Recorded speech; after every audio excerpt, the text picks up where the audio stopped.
Hi, Rachel. How are you? Very good. How are you? I'm good, thank you. Good.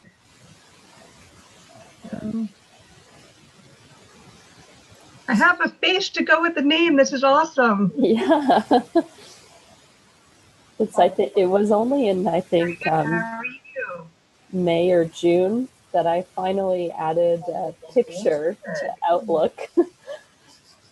I had sort of I have a resisted face to go with the name. This is until then. awesome. It was only in Good. How are you? May or June that I finally added a picture to Outlook. I had sort of I have a resisted face to go with the name. This is until awesome. then. Okay, I'm hearing an echo. You know what it is? I think that's Yeah, I think it might be the YouTube. Yeah. I finally added a picture to Outlook. I have a face to go with the name. This is awesome. Yeah, I'm hearing an echo. You know what it is? I think that's Yeah, I think it might be YouTube. Yeah.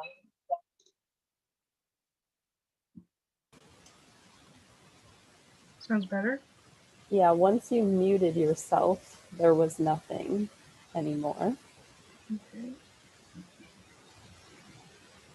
And I didn't hear an echo for saying that, so I think we're good. YouTube.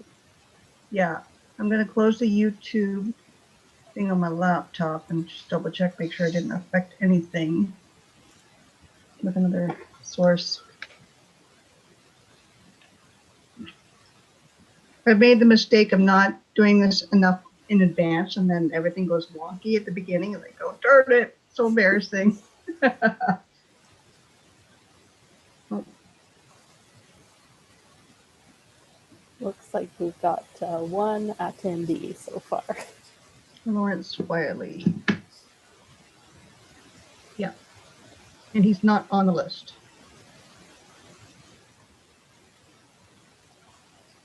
Okay.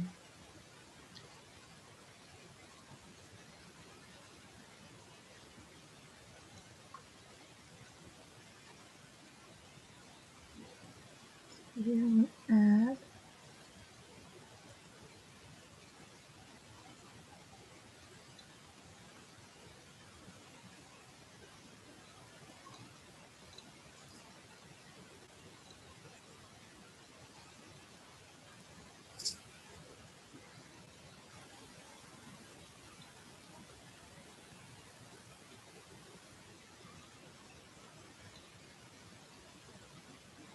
Oh.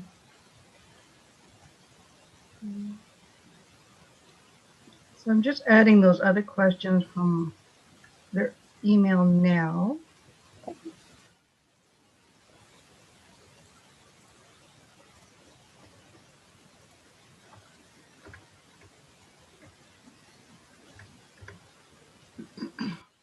I must admit, I'm a little nervous. It's been a while. I think it's almost like, riding a bike. It comes back naturally once you turn on that mode. Fair enough. Well, I've got the eyelashes on. I typed up, a little hello intro and do the breakdown. So maybe I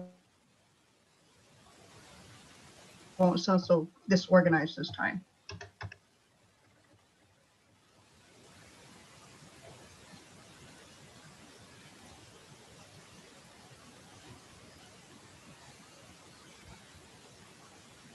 Susan.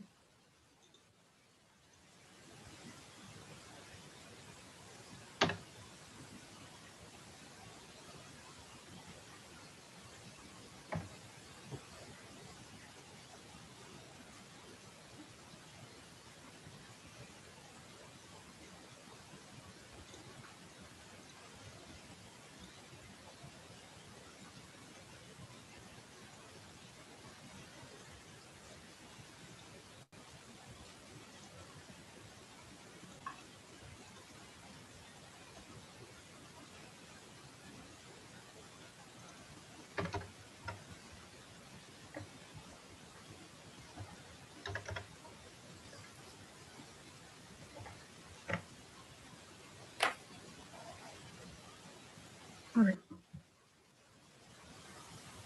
Chat is in. So,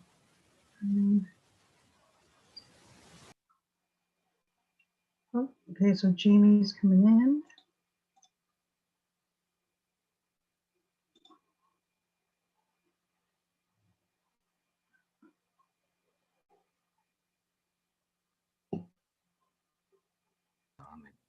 Can you guys hear me now? Here, Okay, good. Okay, thanks about that. No, because it was perfectly. it was weird. It was I was watching you guys, and you couldn't see me or hear me. So No, I had you blocked.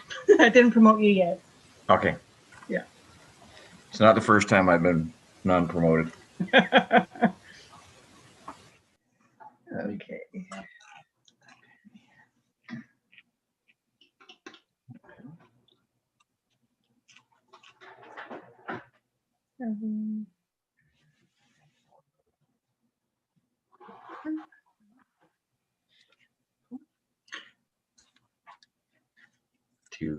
Where do I share my? Oh, there's. You're going to give me access to share my screen? Yes. Okay.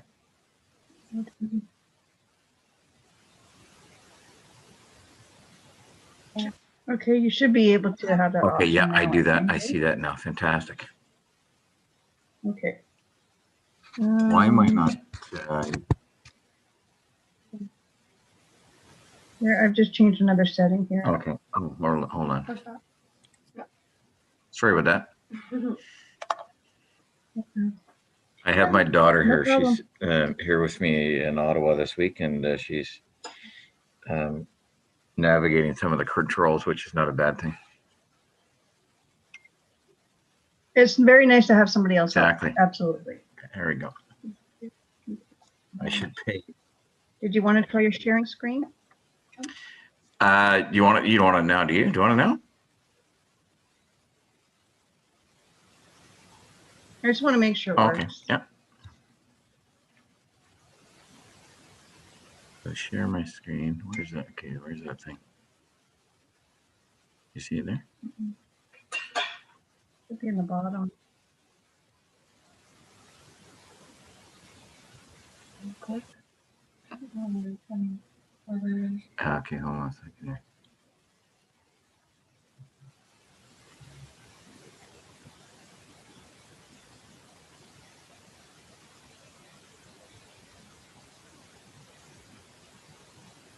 Hold on a second here.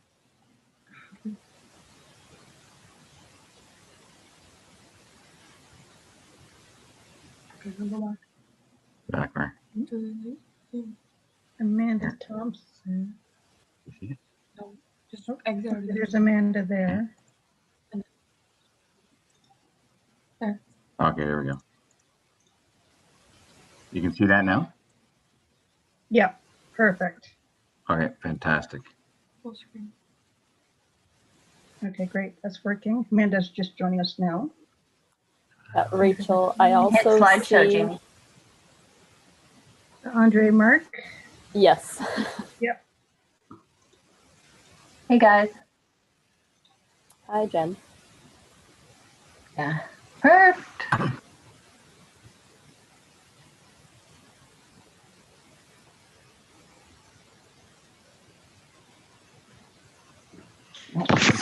Is it still snowing outside? Not really. Was really coming down.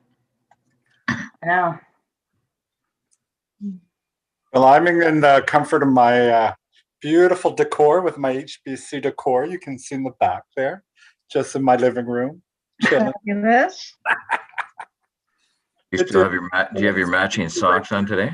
Yeah, I got my matching socks. Hi, Rachel. So nice to meet you. I'm Nice to meet you too. I have the socks too. I got that socks, yes. Well, boss, good luck. Have fun. Enjoy. You're going to be a rock star.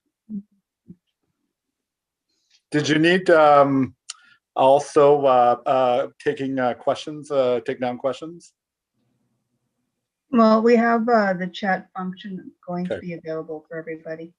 Perfect. Are you going to ask the questions, Rachel? Yes. Okay, perfect. Yeah, just filter through what isn't really relevant, I think might be a good thing. Yeah. I can already see the noise questions. So.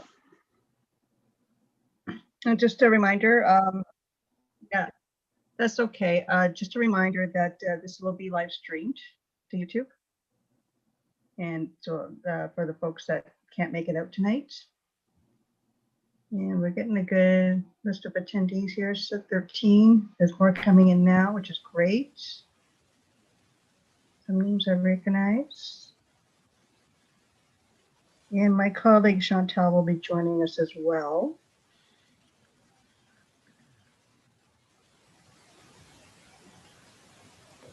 There's my pen.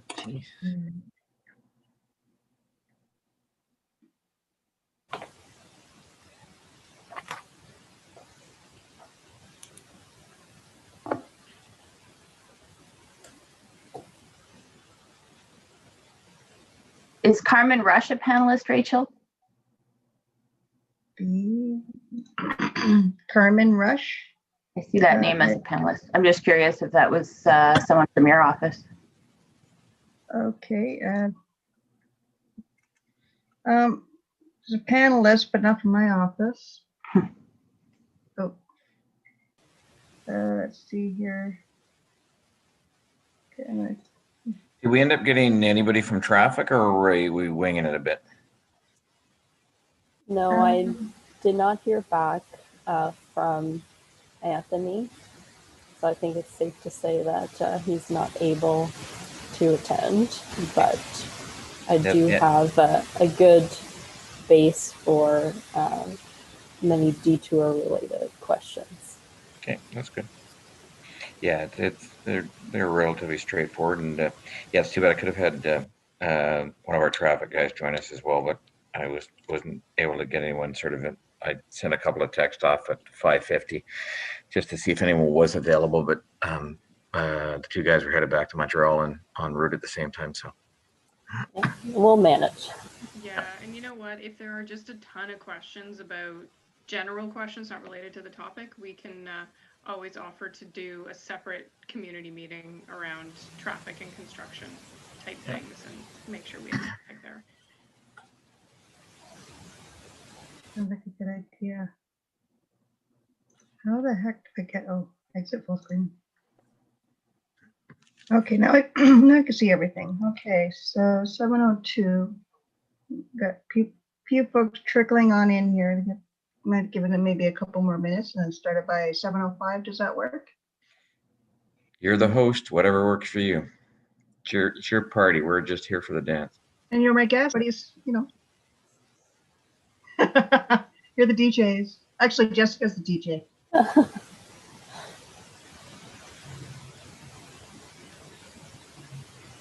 We can be the background dancers. Boom, boom, boom, boom, boom, boom. Complete with low-rise go-go heels. Very sensible.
Give it one more minute and then we can begin.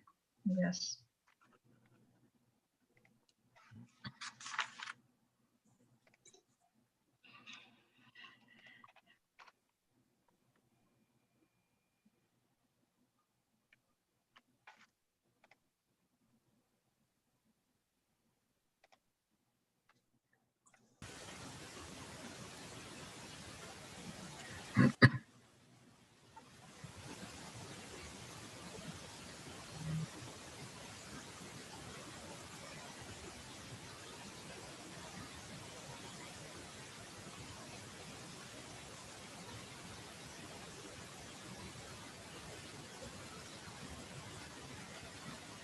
Okay, so 7:05.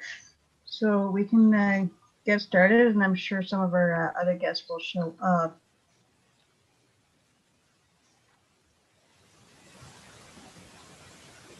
So I'd just like to welcome everybody, and I want to thank you all for joining us this evening.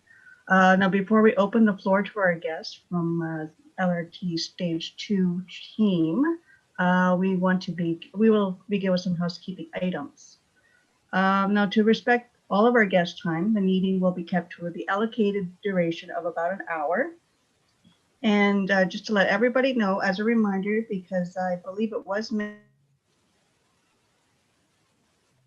mentioned in your registration information, that our previous public engagement meetings have generally been streamed to YouTube.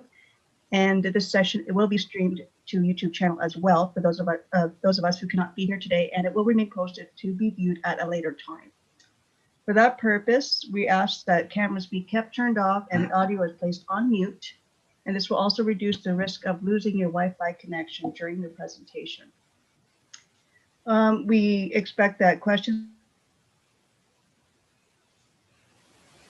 will come up during the presentation, so please fill the bottom of your screen. Now, these questions will be read aloud in the sequence by the moderator, which would be myself today, during the Q&A portion after the presentation is completed. I believe that it's everything, so I will turn it over to Jessica, who's from Stage 2 Stakeholder Relations. The floor is yours, Jessica. Thank you, Rachel. Good evening, everyone. Bonsoir à tous. My name is Jessica Maxwell, and I am the Stakeholder Relations Lead for residents such as yourselves, residents in Ward 8. This evening, we will be discussing some upcoming impacts to various interchanges of Highway 417. We will start this meeting with a brief presentation, which will be given by the Director of Communications for KEV, which is the project contractor. We're also joined this evening by some other representatives from KEV. We have Jennifer Falconer, who's the Deputy Director of Communications, as well as André Marc-Alain, who is a Senior Advisor in Communications. In addition to myself from the City of Ottawa, we also have our Program Manager for Stakeholder Relations, Amanda Thompson. So after the presentation, we will move to answering your questions. I would like to say that if we aren't able to answer your question during this meeting, you're always welcome to reach out to our team and we'll work to get that answer to you. So our contact information is very simple, just stage2@ottawa.ca. I will try to put that in the chat for everyone to be able to copy paste, but please never forget that we're easily reachable. So with that, Rachel, if you'd like to turn it over to Jamie to start the presentation. The floor is yours, Jamie. Oh, good. Good evening, everybody, and thank you, Rachel, and thank you, Jessica. Very pleased to be here tonight to talk about the Stage 2 project, and as Jessica said, the focus of this evening's presentation and this evening's discussion is on the work that we're doing along at the Highway 417 interchanges, Pinecrest Road, Holly Acres Road, and Moody Drive.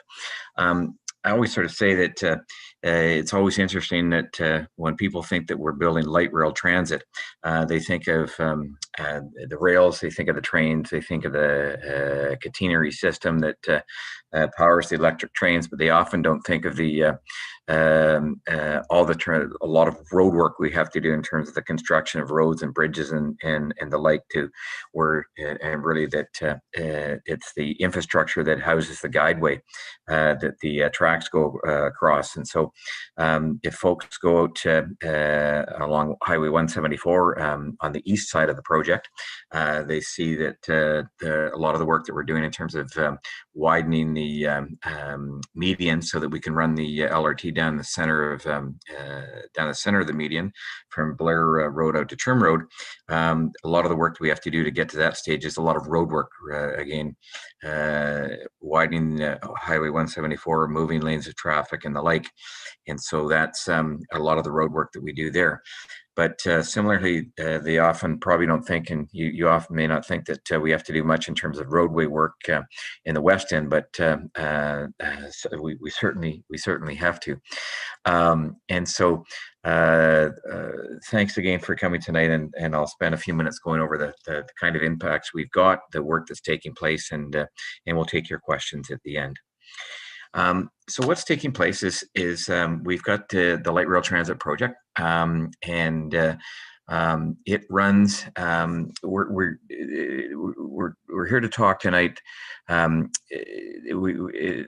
the important infrastructure that's taking place. I said at those 3 interchanges. We're working really closely as the constructor of the project. So we're under contract to the City of Ottawa to do this work.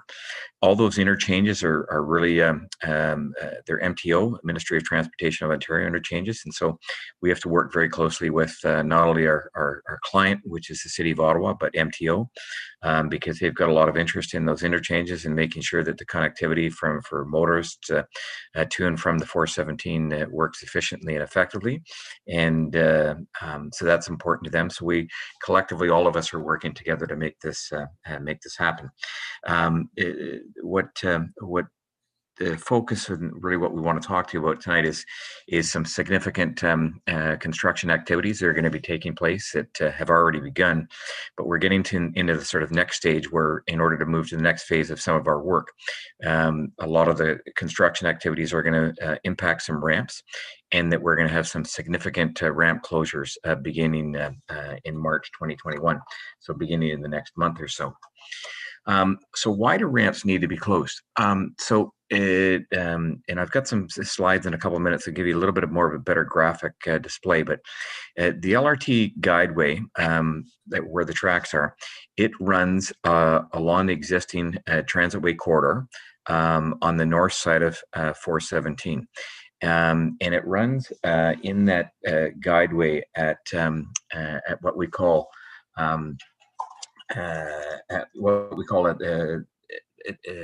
no level at level crossings. So the mandate we've been given when we built the project at the outset is that to ensure that there are no level crossings.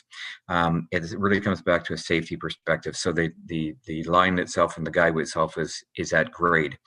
And that's for public safety reasons, because you don't want trains coming along interfering with roads. That can create a safety problems both for the trains, but more important for motorists. And so we want to make sure that that there's grade separation so that they're not potentially in conflict. We also say that too.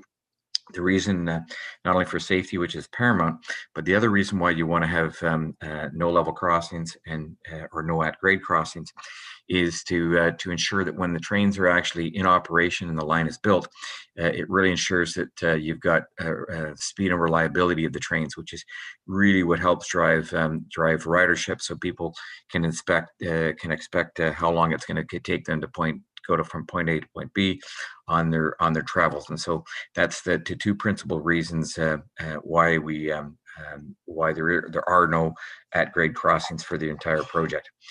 So the guideway itself will run at a trench underneath Pinecrest Road and at Moody Drive, and it runs on a bridge over top of Holly Acres Road. So as a result, you can imagine there's going to be a series of ramps that are going to have to be adjusted, shifted, or temporarily closed and rebuilt in order to accommodate construction activities. And so that takes a lot of planning, a lot of effort, a lot of work. And we're not at the stage where we're going to begin to close some of these ramps that we need to. In terms of, and again, working with our folks at the City of Toronto and Ministry of Transportation, we totally understand that this kind of work can be very impactful to all people living, working, traveling in the area. So traffic is going to be shifted during construction to make space for the new structures, the stations, the roads, the bridges, and as well the LRT guideway. And it's going to be done in stages using temporary ramps, temporary closures, and traffic pattern shifts. We want to make sure that the construction is scheduled, and we spent a lot of time thinking about schedule.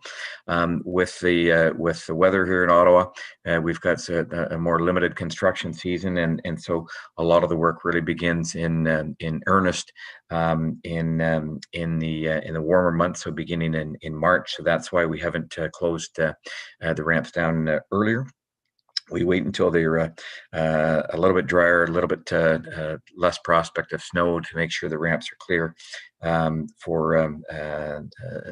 the areas are clear when for traffic and to maintain safe conditions. And so it's not just the motorists who are using the 417 and the ramps that we're interested in and concerned about. It's the impact that these closures have on all modes of transit and transportation, whether folks are taking the OC Transpo buses going along the existing transitway, whether it's active transportation with pedestrians and cyclists. We want to make sure that the impacts on these people are minimized as much as possible. And as well, we want to make sure that the impact on the local community is minimized, because people will shift their patterns of traffic when they're going from point A to point B, and they find their ramps are closed. And we want to make sure that to the extent possible, that traffic isn't finding its way into adjacent residential neighborhoods, which can create unsafe conditions. So it's not a lot of thought goes into which ramps for how long and the best way to ensure constructability and to ensure that we're on schedule to complete the project. And so our traffic engineers look at what needs to be done and propose solutions and do traffic counts and the like. These are all reviewed and ultimately approved by the City of Ottawa prior to them being implemented for periods of time. The important thing that we always sort of remind ourselves that once we implement these closures and the accompanying detours, it's not something that we don't continue to monitor. Both my colleagues in the traffic department of KEV, but as well the City of Ottawa traffic folks, we're always out there monitoring the situations, making sure that they make sense, making sure they're safe, and if adjustments have to be made, they will be made as necessary. We know in particular that it takes a couple of weeks for people to adjust to new conditions. So it's almost like the first day when a ramp closure goes in place or a significant detour goes in place. There is a bit of a, oh geez, the sky's falling, and we sort of have to take a bit of a pause and just hold our breath a little bit, because we know the next day it'll be better, and the next day after that'll be better, and it takes a couple of weeks for it all to sort out. For this work and for the closures, we are using and implementing detours, and I'll walk through what those detours are. Those detours are going to be involving and using approved arterial and major collector roads. There'll be lots of posted signage, the orange signage that indicate detours and where people should go, and lots of video message boards. We want to make sure that people are aware of the ramp closures, are aware of the detours well in advance of them getting there. So we'll put those in place prior to the ramp closures closures being there, and we'll make adjustments as necessary, again, to keep the traffic flowing and maintaining public safety. Important to note that cycling and pedestrian routes will remain open during construction. Hard to think that on a night like tonight, there's going to be a lot of cyclists and pedestrians out walking along the 417 interchanges, but we know they're there, and particularly when we get in the warmer months, and a lot of these closures are for extended periods of time, that we want to make sure that those cycling and pedestrian routes maintain open. And then we also say that the final design features some enhanced connectivity at some of the stations, with including new sidewalks and multi-use pathways at some locations. So looking at the actual details of what we plan to do, I'm going to start from the east and work my way west. So at Pinecrest the ramps need to be closed, as I said, to allow the LRT to travel in a trench underneath the existing ramps and adjacent to that northwest ramp. One of the elements here as well is that we're building a precast bridge, which will be built in one of the clover leaves to allow the LRT to travel underneath Pinecrest Road.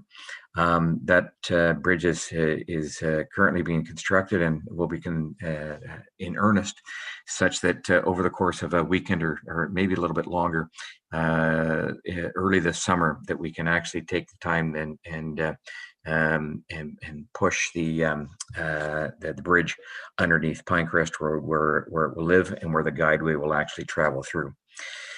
So the westbound on-ramp from Pinecrest northbound is going to be closed for 8 months, from approximately March 2021 to November 2021. So beginning in a few weeks, and continuing through November, that one ramp will be closed. And then the westbound off-ramp will be closed for 19 months, from approximately fall 2021 to summer 2023. So let me show you what I mean. So this photograph was taken, not surprising, a short period of time ago. Actually, on Sunday, we were out there taking some photography. So just to orient folks here, so I'm looking west. So this is Highway 417. This is Pinecrest. So the first ramp that will be closed will be this particular ramp here. So it's the ramp from Pinecrest north to Highway 417 west, and that's the ramp that's going to be closed in March. And then the westbound off ramp, so that's this ramp here, will be closed for 19 months, that longer period of time, from the fall of this year into summer 2023. So again, you've got the two ramp closures, number one here beginning in March, and then the second one here beginning in the fall of this year. So we've looked at, as we said, at where the traffic is coming from, where it's going to go to, and the like, and we want to come up with signed detours, as I said, in order to get people from their to their places of destinations as efficiently and effectively as possible. So for the first ramp, that this ramp here that you can see, that'll be closed. The detours are going to send people north on Pinecrest, turn left or west on Richmond, and they're going to continue on down here, where they're going to enter Highway 417 westbound at the Richmond Road on-ramp. So again, we're keeping the signed detour will be keeping folks to major arterial roads. It's not sending people into adjacent communities. It's going to basically say and be very well signed, sending people up here and head down here. So that's the way that we're planning for folks to access the 417 westbound when this particular ramp is closed.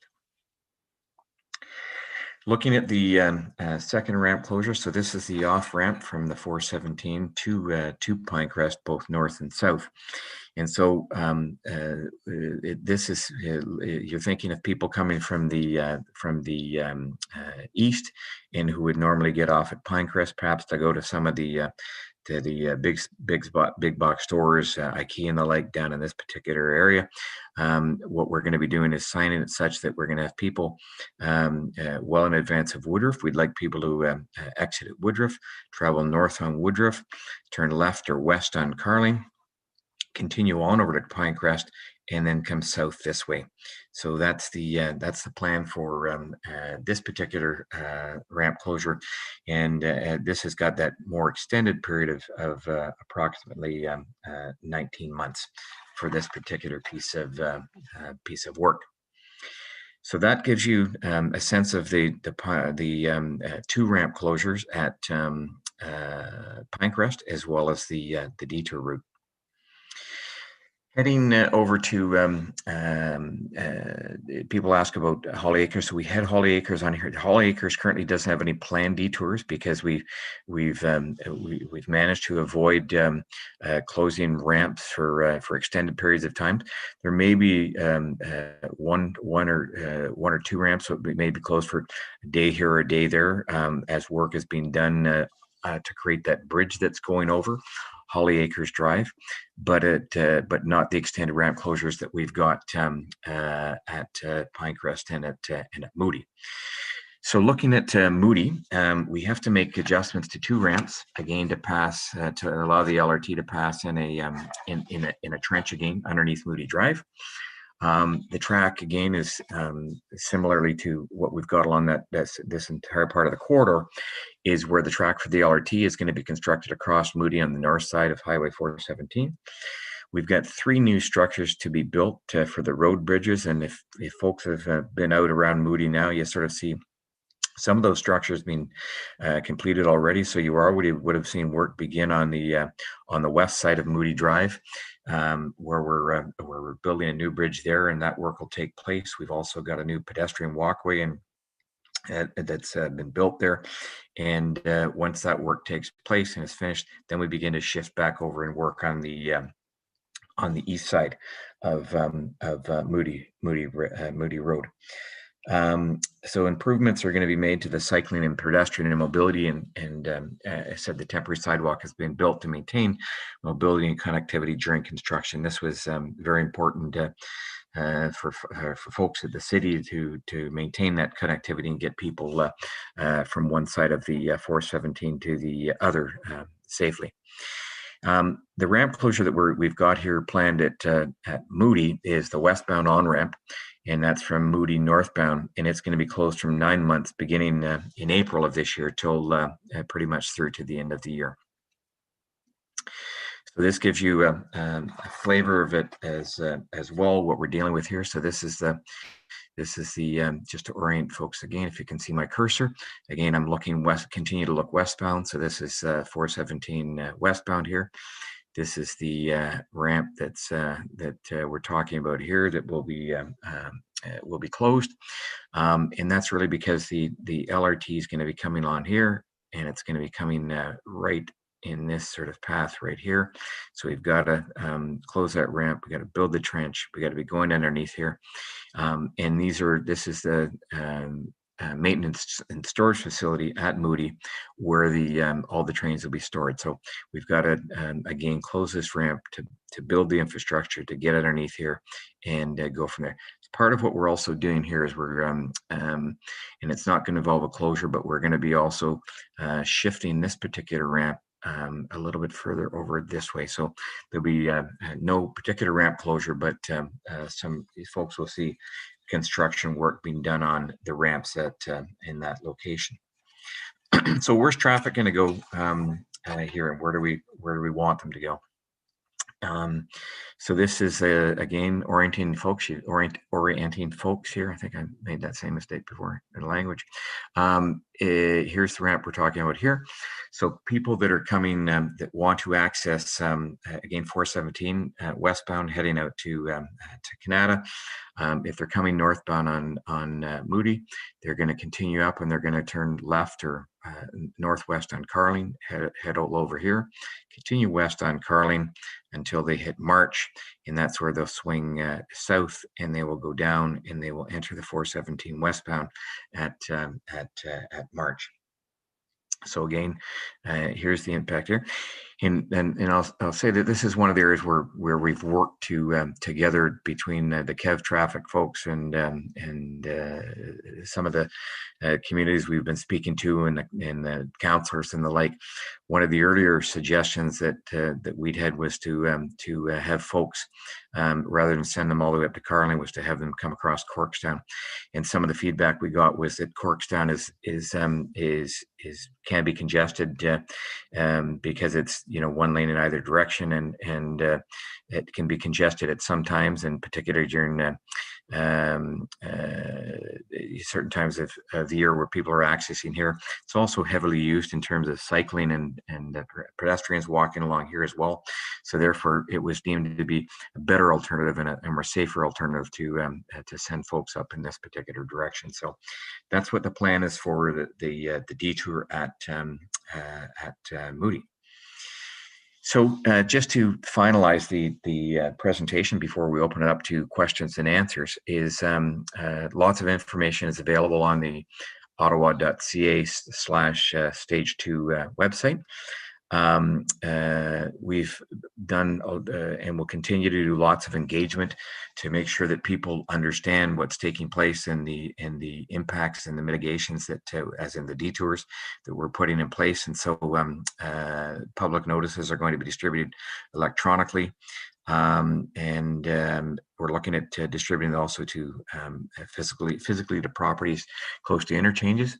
I talked about the variable message display boards, which are going to be in place well in advance of each of the closures to inform the motorists of the upcoming changes.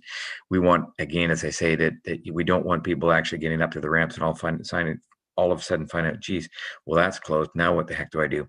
There'll be lots of advanced notification of where of closures and what people can expect. Closures and detour reminders are going to be on the City of Ottawa shared social media. So not only posted there, but outcomes updates made available as necessary. Always looking for feedback from residents, motorists, cyclists, pedestrians, anybody that's out there.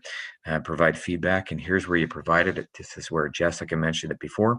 It's stage 2 at ottawa.ca. And residents are encouraged to sign up for the Stage 2 project newsletter. You visit ottawa.ca/stage 2 and just say connect with us. So your feedback is tremendously important to us.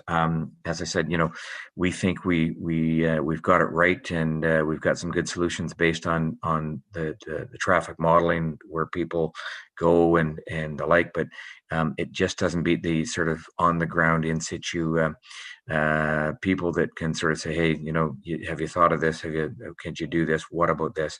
And the more information we get, the more efficiently, the more effectively people will be able to travel while we're constructing what we're constructing, but also to maintain public safety, which is paramount to all that we do.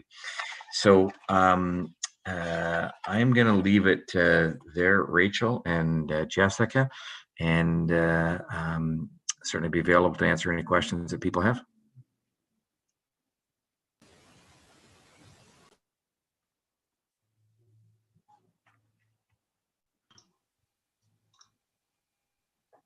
Yeah, sorry about that. I'm just adding in a question of my own in there.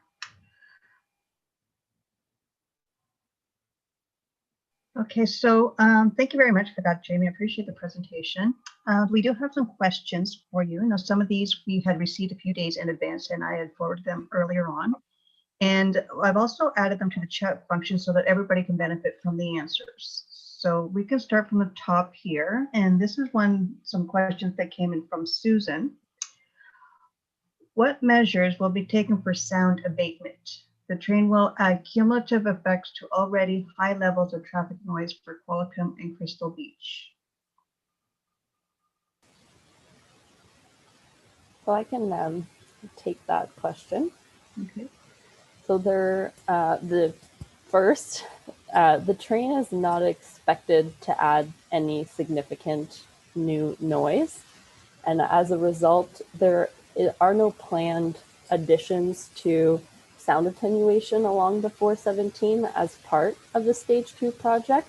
So any comments or concerns related to existing highway noise would have to go through the regular city channels. And given that the 417 is also a provincially managed highway, you could also reach out to your MPP on that concern as well. Yeah, the other thing that I get, fantastic question, and we get that all the time. The couple of things that I'd add is just how the trains are constructed. So as I said, we're running a little bit of a trench, so that gives us sort of a natural sort of a sound attenuation of because you're in that trench. The other thing too is how the tracks themselves are built, so that it would all the project specifications for the blast, the rails, all the overhead electrical system, and the trains themselves are also very, very quiet as well. So I think that the noise associated with the trains in the area will be minimal, and quite frankly will be probably a lot less than the buses, the diesel buses going along the existing transway.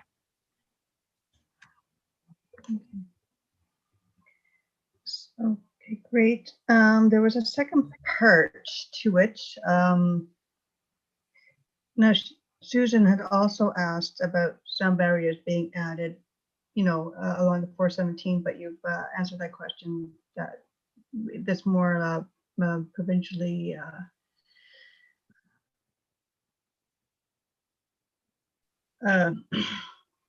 oversighted by the province, the highways, stuff like that. And that sounded so silly.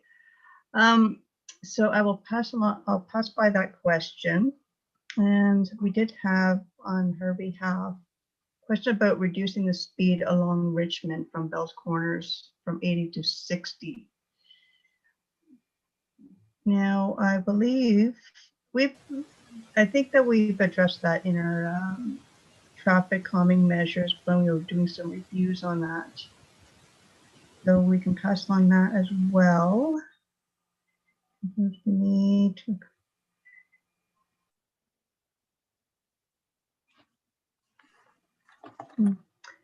I do have a question on the other part of her question, however, about can improvements be made to cycling and walking connections to Qualicum to and from Holly Acres? Currently, the cycling lanes end abruptly and the sidewalk is in very poor condition.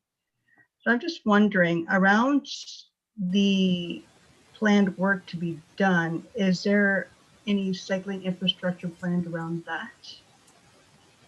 So reading this question, to my impression is that Susan was asking about connections from the neighborhood to where it meets Holly Acres Road.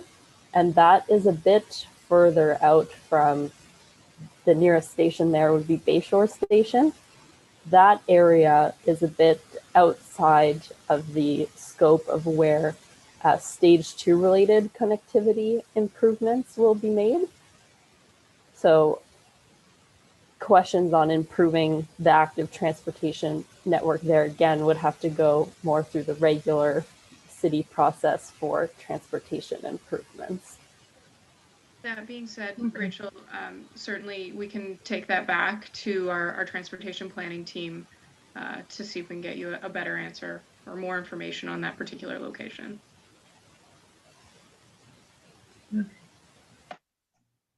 Okay, that sounds good. That'd be much appreciated because there is a lot of work to be done, and with the improvements to connectivity, especially when it comes to transit, it would only make sense to kind of expand those improvements and kind of build in the planning, so to speak, so we can work from new transit stations and kind of branch out and improving connectivity along the way outwards. Okay, so let's see here, Clara. Okay, here's a question from Clara, and she's here today. During the 3-year period that the Richmond eastbound on-ramp is closed, where there'll be times during high traffic hours that it will be open, or at least have a temporary on-ramp to keep the traffic from having to shortcuts for Qualcomm, which has no streetlights and no sidewalks. So the closure at Richmond, which was included in the earliest information about the upcoming impacts to the 417, since that information was shared with residents, the closure at Richmond has actually been removed from the plans. The requirement to close the ramp there, they were able to find a way around it. So thankfully, there won't be a very prolonged closure in that location. So Clara or anyone does not have to worry. The 417 eastbound on-ramp at Richmond will remain open.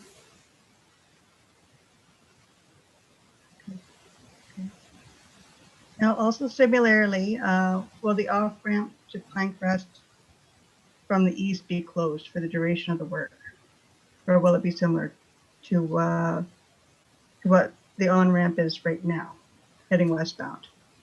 So right now at Pinecrest, there is some short duration overnight work taking place, but in terms of this longer closure that will be starting in the fall, the off-ramps will be closed for the entire 19 months. It is a bit of a shock to hear, but everybody will come out the other end of it just fine, I'm sure. Okay. Okay. Yes, we have a question from Evelyn. How will you ensure that the closure of this ramp does not further exacerbate the serious problem of non-resident vehicle traffic flow through the Qualicum Grand Park community? So as Jamie sort of alluded to during his presentation, it is a bit of a shock at the beginning to hear this. And in the first few days and weeks of the closure, there is an adjustment period on behalf of motorists. They're learning to modify their usual route to minimize their own travel time. And really, the way to achieve that is not going through neighborhoods. The way to adjust your travel pattern to maintain a minimal travel time is to continue following arterial roads, which have higher speed limits, synchronized signal timing that makes sure that you can hit a lot of greens in a row to get where you're going quickly. So it shouldn't cut through traffic through neighborhoods, really should not be an issue. That being said, can never guarantee anything. So the city and Kev, the contractor, will be monitoring how these traffic patterns are changing and making any adjustments necessary to respond to observed issues. Okay, because that leads to the next question that had come in from Jeff Leavitt. His question was asked, how do you enforce people using the ghosted detour instead of cutting through neighborhood streets because Google says it will be quicker? So that kind of opens up the question to a wider range of, different factors. Certainly. So there isn't a way to really enforce a posted detour. It's not a route that motorists have to follow, especially because depending on a person's destination, following the detour might not make the most sense for them. Pursuing an alternate route might, and I'm thinking for the residents in attendance who might live in Bell's Corners, when it comes to that closure at Moody, residents in Bell's Corners are likely not going to follow that detour to access the 417. They're more likely to take a Robertson to Eagleson if they need to get to the westbound 417, simply because makes more sense to go a little bit south and east than it does to go a lot north and a lot west. So there's no way to enforce a detour, but as I mentioned for the previous question, cut through traffic is not expected to be a significant issue, of course, for motorists who are trusting their phones and what Google or any other app might say is quicker. That whole thing about arterial roads having higher speed limits, having light synchronized, that will make those routes quicker, and the city will make adjustments to signal timing if they're necessary to help make sure that that detour traffic is flowing properly to keep people out of neighborhoods. Okay. Now we're moving down the chat. We unfortunately have two chat threads going on right now. We have the question and answer off, and then we'll go down to the finish off the question and answer drop down menu here. This is from Erin.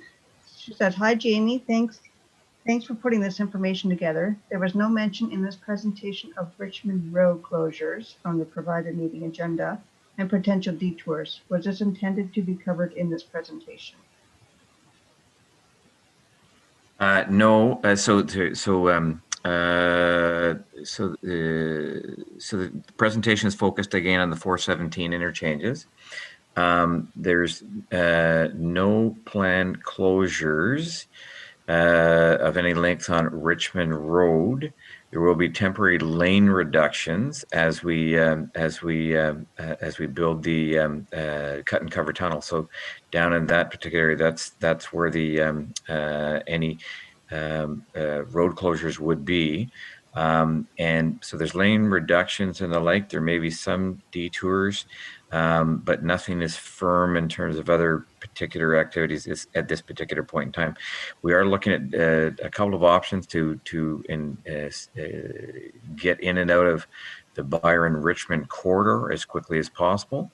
But at this point in time, nothing to share with folks about any planned closures for any lengthy periods of time.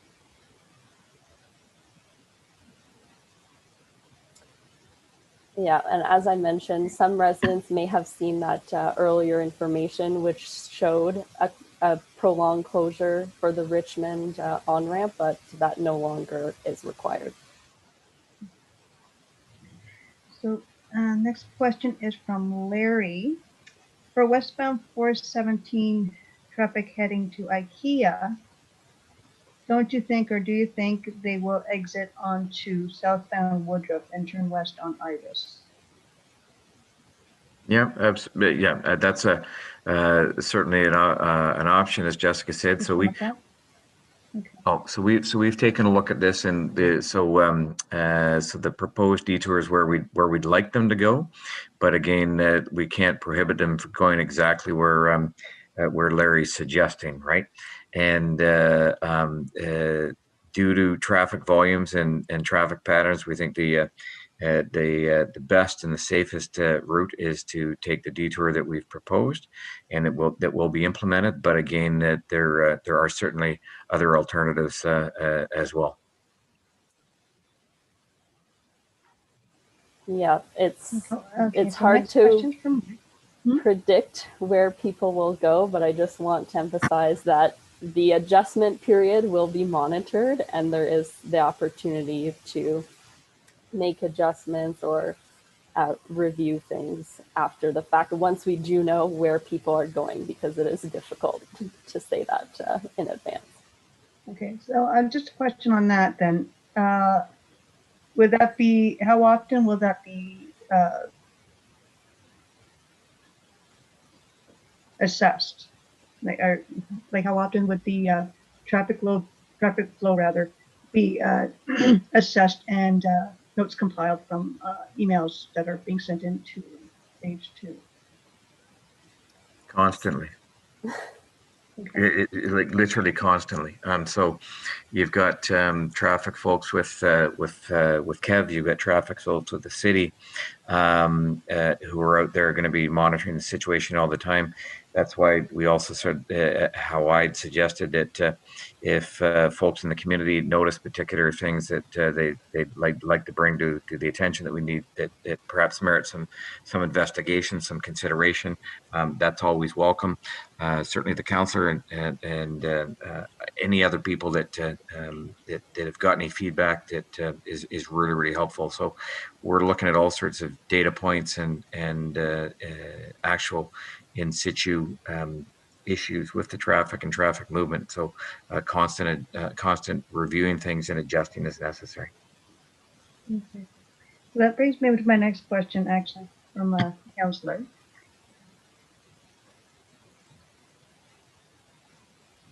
The Moody Drive ramp closure detours, in regards to that, won't most Canada-bound traffic simply use Robertson Road instead of using the official detour? How much additional traffic will this mean for Robertson Road?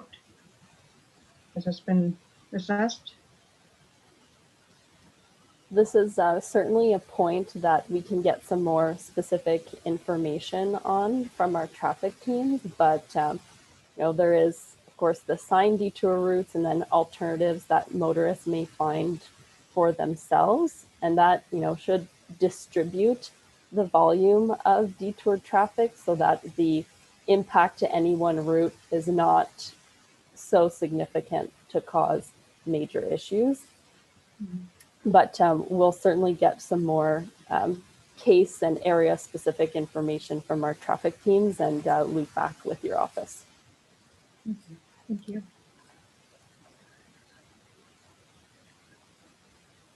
Well, okay, so next question is from Jen. Ramp at Pine was closed for so much longer. 19 months? I'm not sure. Are you seeing this question, Jessica? Maybe you can help me understand it. Yeah, so I think this will be a question for Jamie to take. So why is the off-ramp closure at Pinecrest so much longer at 19 months?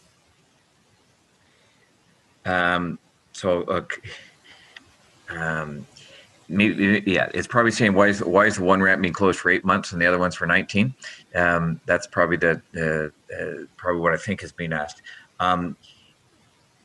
This is doing any kind of work in this area is really tough because we're really constrained in terms of the amount of space that we've got.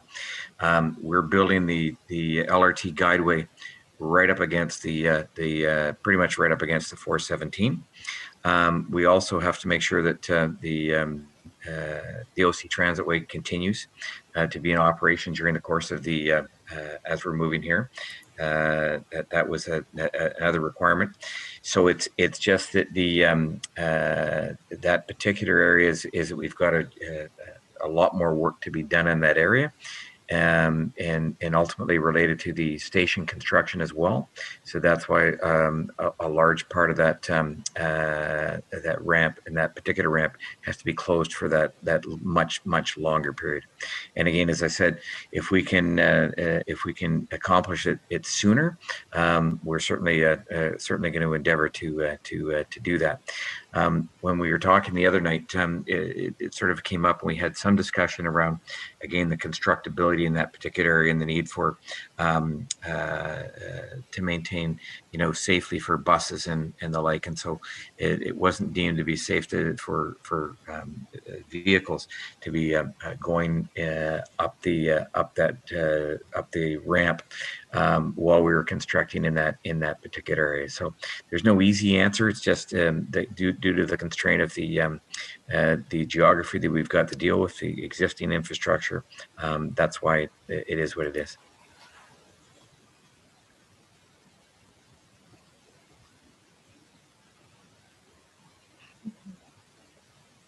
All right, I'm just going through through the chat here.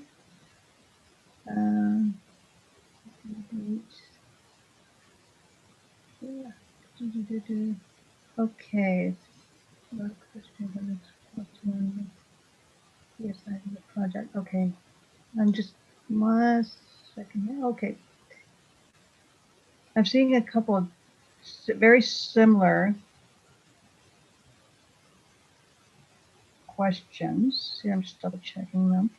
Okay, we got one from Jen. Let's switch over to the question and answer because I'm seeing a very similar one in the chat. So this question is from Michael Ash about the Pinecrest closure for the off-ramp. There is a significant amount of traffic that goes to the IKEA mall. Despite your official detour, I expect that most people would off-ramp at Woodruff and take Iris and access IKEA via Baxter. This was also is the pedestrian bridge being constructed for Queensview Station at the same time, as this would have additional impacts on Baxter and Iris. So I believe we covered the first part of that question earlier, and reiterating the fact that sort of how the traffic patterns establish themselves will be monitored so that any issues can be addressed. In terms of the second part, Jamie, when is construction for that pedestrian bridge at Queensview expected to start? I don't have that handy, and I don't want to misspeak. Jen may know that, but otherwise, I would park that, and we can put that back out to the community in the next day or so, by Monday. I think the key element for me on this one is I think that again, I think that a good alternative for a detour in that particular area would be for folks to go down to Baseline and then go west on Baseline.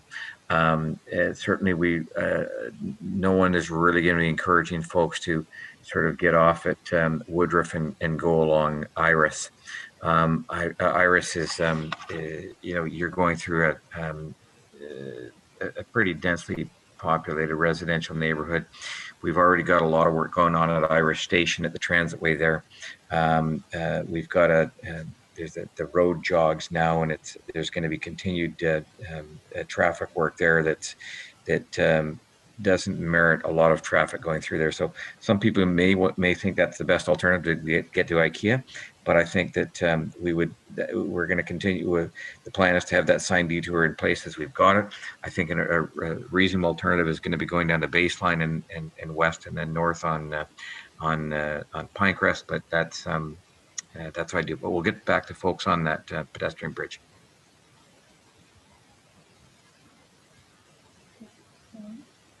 There's another question from Jen Cameron about that area. A lot of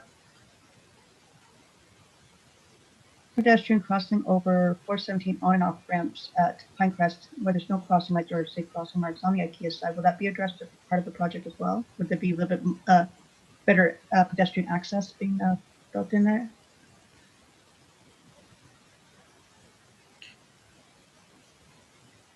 So I missed part of that question. Jessica, I didn't know whether you caught all of that. Yes, I'm just reading it now.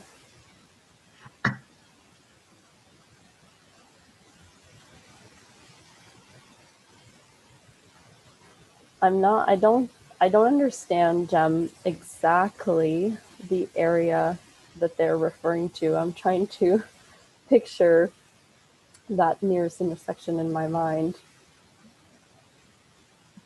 Should we just put that one back in the Q&A after? Yeah, why don't we come back? We'll get an answer for that when I Yeah. get back to you on that one for sure. Okay. Okay. So Jessica, if you're going through the chat, I'm going to switch over to Q&A, and I'll go to a question from Brian Etche. So Brian Etche, he's here on behalf of the Linwood Village Community Association. While not directly related to the closures, he would like to know the status of the proposed lump over Moody Drive on the overpass bridge and whether the city and the MTO has received and/or approved the design.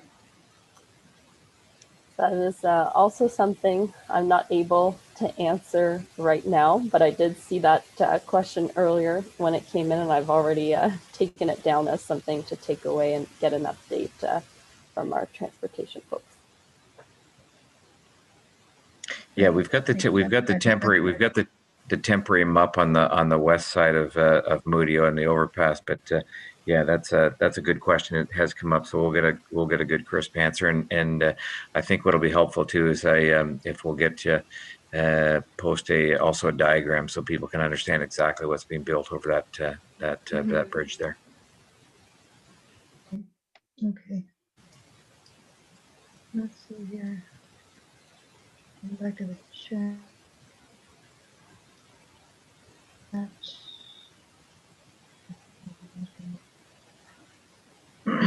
Okay, so we have a question here. I'm just going to paraphrase slightly from Larry Woods. Have there been any options looked at that would shorten the duration of the closures, especially at the 417 westbound off-ramp at Pinecrest? Yes, I'd have to go back to the sort of the answer, Larry, that it's a great question again, and you know, we're always looking at ways that we can shorten things as best as possible. There really isn't much we can do in these particular areas due to the constraints as it is. Often what you can do when you're working in construction is work longer hours or the like, but we already know that we're doing a lot of working a lot of hours as it is. We want to make sure that we're minimizing to some extent the impact on people with overnight work and the like, and so so we are looking at ways to do it, but there really isn't much you can do when you're working in a relatively constrained environment and other infrastructure. As I said, you've got OC Transpo buses going through that area as well that we have to maintain. It's important to maintain service for those buses, and so there's really not much we can do. If it turns out that if things move more quickly and we can get out of there faster, of course, that's in everyone's interests, including our own.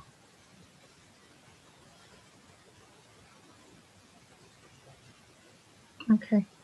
I'm going back to the question and answer. Read here. Now we've addressed the additional volumes that are to be expected, but we cannot measure it just yet or quantify it just yet. Looks like we have to wait and see what happens and kind of make adjustments as needed. I do have a question here about pedestrian walkway. Will it be accessible for those with disabilities and covered for weather protection? So if this question was in reference to the pedestrian bridge that will be built at Queensview to Baxter, it will of course be accessible to all residents in compliance with accessibility legislation, and it will be a covered pedestrian bridge, if I'm not mistaken, Amanda or Jamie. Oh, I am mistaken. I think it's covered, but honestly, I haven't seen the designs for it in a while, so I'd have to go back and look. We can. Yep. Okay, so we can get an update on that. And I think the other thing I would add to what Jessica said is just generally speaking, the city requires that contractors maintain accessible pedestrian and cycling connections through any construction project. So that would be the case here as well. Yep. Just in general, any pedestrian walkways through a construction site will be accessible for everyone. Yep.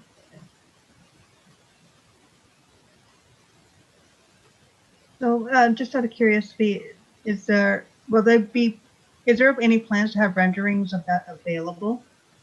Of the pedestrian bridge, yes. Yes. Mm-hmm. Okay. And we will make that available to our residents when it's available to us. Mm-hmm. Yeah. Of course, yes. Okay, great. Let's closures. Okay, we have another question about, will the closures cause an additional burden to Hunt Club Woodruff to outline West neighborhoods? And again, I believe that is one of those situation where we'll have to see what happens and we'll have to make some adjustments. Yeah. Okay. So it's basically like, you know, taking off a Band-Aid and check how far the cut's healed. That's a good analogy. Yep. Okay, as well as part of. Oh, okay. Here's a question from Michael Ash.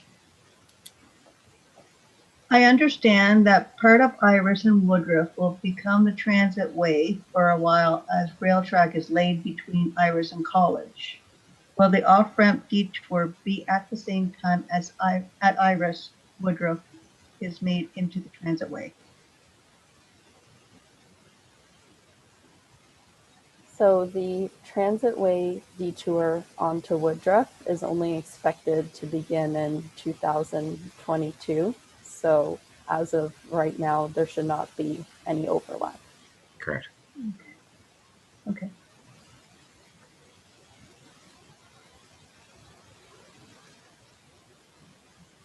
Okay. Okay, we have a question here from Scott. I'm not going to try to pronounce the last name because I don't want to butcher it. Jamie seemed to propose a dystopian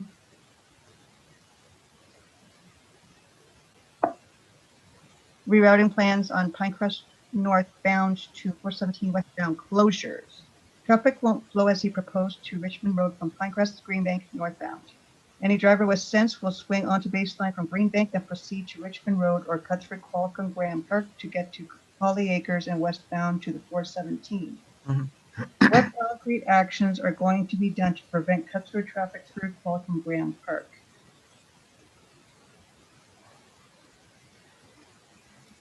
Yeah. So. Sorry. Yeah. So that cut out a little bit, Rachel. But again, I think that I'll continue to say again is that you know, we a lot of thought and consideration went into planning the particular detour routes that we've got in place, that we're putting in place, and that we continue to monitor and make adjustments as necessary. I mean, that's the honest answer, and we'll if we find that traffic is not moving smoothly, if we find that traffic is infiltrating residential neighborhoods, if we find that it becomes a safety issue for other motorists, for pedestrians, for the public, then adjustments will be made quickly.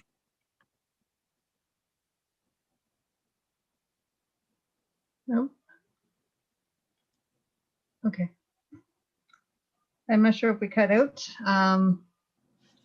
I believe I caught that. But I'm just going through the rest of the questions and answers, see if make sure we're not duplicating anything, because we are at 8:06. So I just want to make sure the majority are covered. Yeah, Rachel, if I could just address the question here that's referencing whether, you know, detours are planned using traffic data pre or during COVID. Yes, please. Yeah. So it's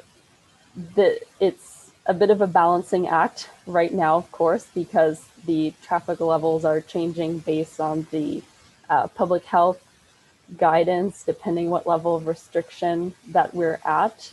Traffic right now remains lower than pre-COVID levels, but recognizing that they could go back to the regular level at any time, the city's traffic team would have looked at historical data to make sure that these detour routes were appropriate for the different scenarios of volume.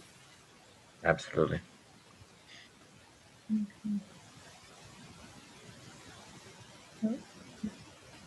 More. I see one here from Jen Cameron, posted at 8:06. Do you see that, Jessica? Yeah, so thank you to Jen for asking the question again, so we will understand it better. I'm just going to read it quickly now.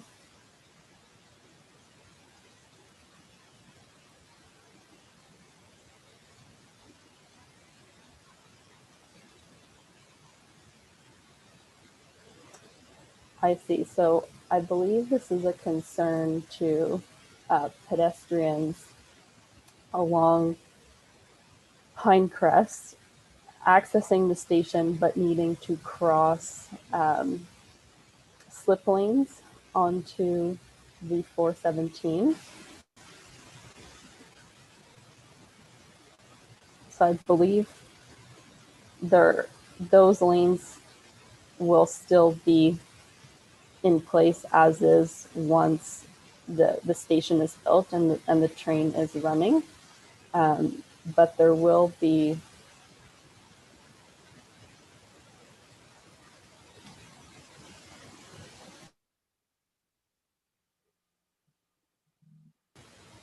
I'm not sure if I cut out there at all. You look a little frozen to me. Oh, okay.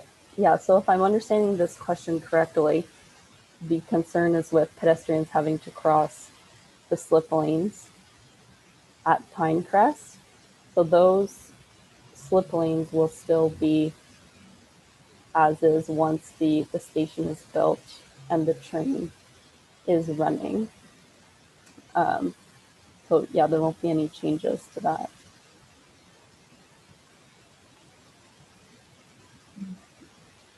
So they will be able to have to do their commute, if you will. Yeah, so there will be a sidewalk, but there will still be that requirement to cross the lane for the on-ramp. Okay, they'll be able to get to it. Yeah. I have to admit, I've only There won't be walked blocking that them from doing bridge so. a couple times. It's not a regular place that I'm walking, but I have done it both ways. I understand. Jen, does that answer your question?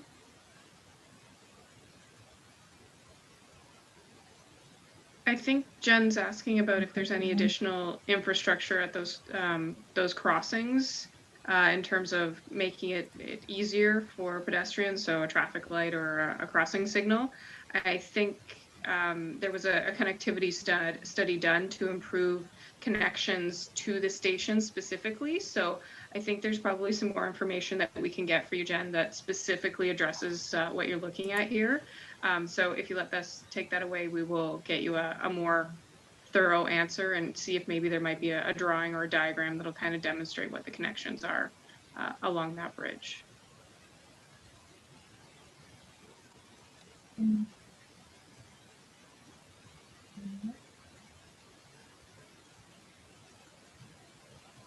Okay, covered everything that's up there for now for questions. Yeah, so that looks pretty good to me. Oh, there's one last one to overlap. 2022. Nicola Bull 808 has mentioned no overlap between Woodruff Transitway diversion and the Pinecrest ramp closure because the Transitway diversion won't be until 2021, but the ramp closures go to 2023. And she clarified 2022 rather than 2021.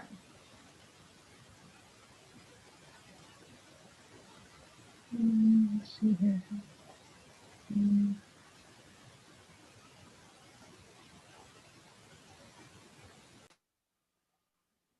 not exactly sure the question. Yes, so yeah, my apologies, I did misspeak earlier. So the closure of the westbound 417 off-ramp to Pinecrest is scheduled until the summer of 2023, and the Iris Transitway detour, so buses normally on the Transitway at Iris will be detoured onto Woodruff, is starting in 2022, so there will be some overlap. I apologize for that mistake. Thanks for clearing that up, Jessica. I appreciate it. Okay, so it looks like, okay, I think we've covered everything. And again, a lot of the traffic issues, I mean, a lot of it's going to have to be checking under the Band-Aid every so often, adjusting as we go. So I guess that's everything. And further, I mean, if anybody else has any more questions, please feel free to email Jessica and the team. She has provided their contact information already. It's h2@ottawa.ca, I believe. Yep, I can put that back in there. And yes, as always, please reach out. The things that we said we would take back and get an answer to, I've written those down, and we'll work with the councillor's office to make sure that those answers get to the right folks. Yeah, and as always, we're there as well. So Rick Shirley at ottawa.com as well, ottawa.ca as well for any additional questions. If you need to reach out for anything else traffic calming related, or even just to touch base, see where we're at, that'd be great. Right. Okay, yes. So thank you, Rachel, for facilitating this, the councillor as well, and to everyone for taking the time to attend tonight. Yeah, thanks very much. It's really appreciate the opportunity, and for people taking their time in these evenings to come out and listen to the project. We're building a fantastic project. We're working really closely with the city and fantastic colleagues at the city and the councillor's office and the councillor to make this happen. So anything we can do to get this done as quickly as possible, on time, on budget, we're doing the best that we possibly can.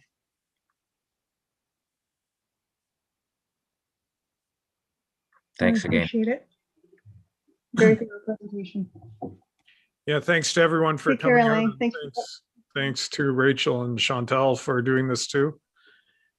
And for the people who are watching it at home, thanks a lot for that. All right. Thank you. Thank you, councillor. Have a good night, everybody. Take care. Good night. Thanks, everyone. Happy weekend. Home safe. Bye.